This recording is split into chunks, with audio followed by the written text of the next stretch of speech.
answer my phone wherever I'm on. Listen, I agree with Arthel. If you want to help, trim a little fat, I'm here. I'm here for you. But I think more importantly, what they're really trying to achieve is, I think we all know people who work super hard, are very dedicated and serious about their jobs. And we also know some people who probably aren't giving it their all. And I think what they're attempting to assess is, first of all, are you a real keeper? Are you somebody who's intense about doing your job and making the company better, or in this case, the country?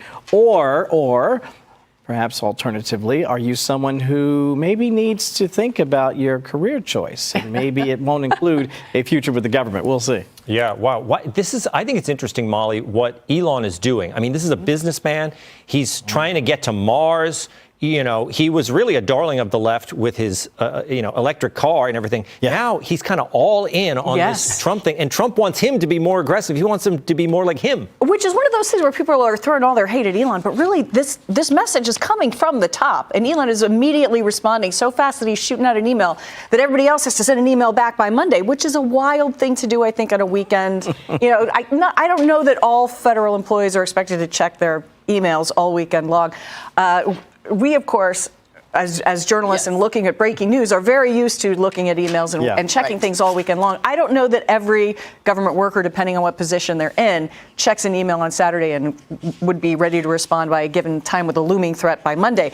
But it's interesting. There's actually quite a bit of internal pushback within the federal government on this from the unions, of course. The federal workers unions are pushing back, but also federal departments, agencies, the Department of Defense telling employees that they're reviewing performance of its personnel. I mean, some of these agencies are saying you don't need to respond to Elon, to this email, rather, I guess specifically.